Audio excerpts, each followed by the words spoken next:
Today, I'm going to talk to you about a project we recently completed in my lab at Barnard College. First, I'd like to acknowledge my co-authors on this work, who are both former senior thesis students in my lab. Soraya Lisa started this work before she graduated from Barnard in 2019, at which point Chelsea Sinclair took over the work, fleshed it out, and finished it up before she graduated in 2021. Chelsea is lead author on this work, and she is a 2020 ABS Turner Fellow. But Chelsea has started a new job and unfortunately can't be here today to present, so I am presenting on her behalf. Traditional views of sexual selection are those of choosy females and relatively indiscriminate males. However, there is now strong evidence in a number of species that males prefer to court or mate with certain types of females over others when given a choice. And fruit flies are no exception. Drosophila melanogaster males show courtship or mating preferences for females based on a number of female traits, including fecundity, age, species, and mating status.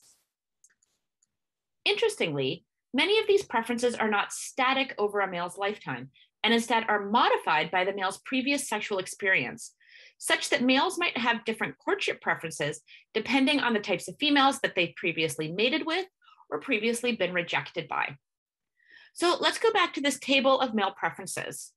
What we can see is that a number of these preferences, shown here in red, exhibit this behavioral plasticity based on the male's sexual history. For example, a male that has been rejected by a heterospecific female will subsequently court heterospecific females less in future encounters.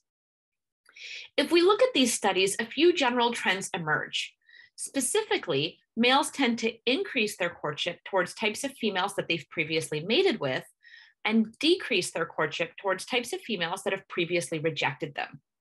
So in this way, males seem able to learn from their past experiences and focus their courtship efforts on the types of females that they're most likely to be successful with.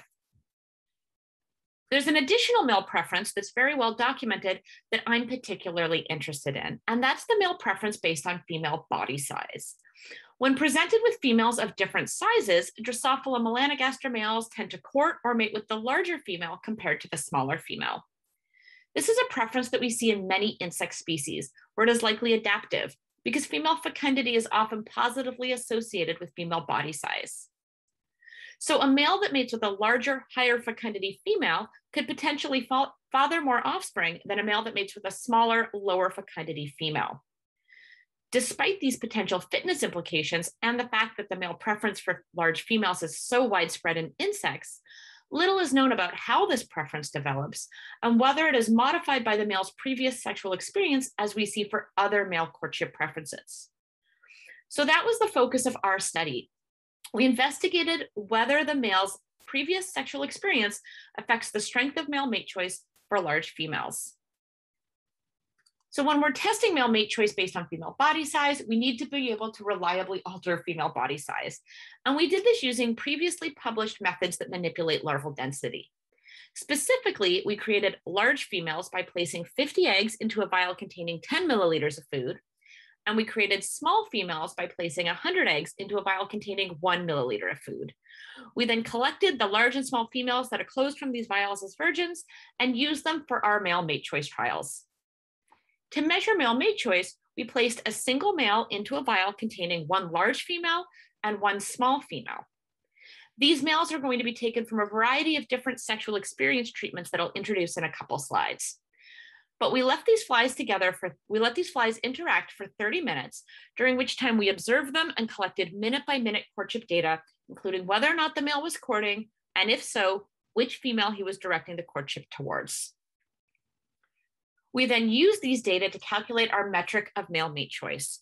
For each male, we calculated a preference index, which was the total number of minutes he spent courting the large female minus the total number of minutes he spent courting the small female, divided by the total number of minutes he spent courting. And what you can see is that this preference index ranges from -1 to +1.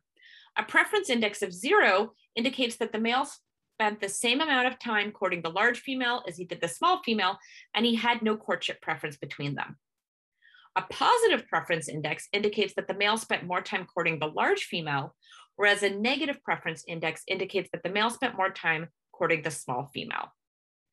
So as I said, we calculated these preference indexes for every male that we measured, and we tested males from different sexual experiences. Recall that past studies had found that males tended to increase their courtship towards types of females that they had previously mated with. So for our first experiment, we had males that had previously mated with large females, males that had previously mated with small females, and we compared them to sexually inexperienced virgin males that had not previously mated. And if we start with the virgin male treatment, what we can see is that these males had a significantly positive preference index, which means that they spent significantly more time courting large females compared to small females on average, and they had a significant preference for large females. So this is the benchmark that we're comparing this to, and let's see if there was any change in this preference in our large mated or our small mated males. Both of these types of males also had significantly positive preference indices, indicating that they courted the large females more than the small females on average, and we found no significant difference between our three treatments. So it looks like a previous mating experience does not affect the strength of male mate choice for large females.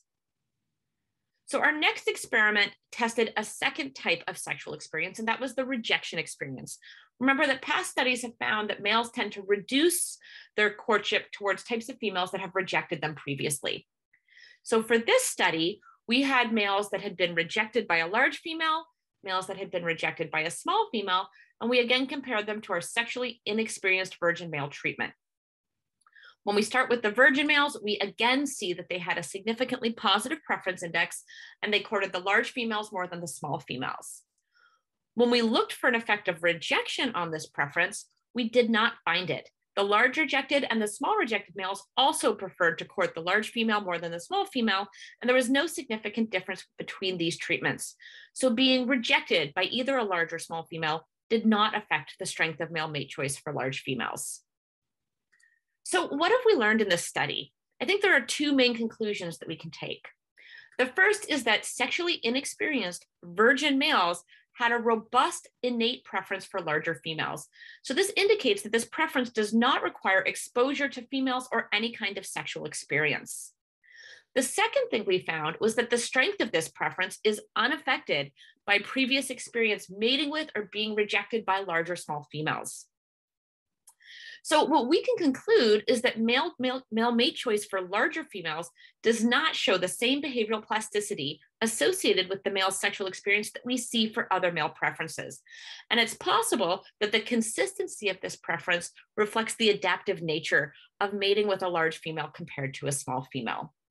So with that, I'd like to thank everybody who contributed to our work, and I'm happy to answer any questions you might have about our project or our research.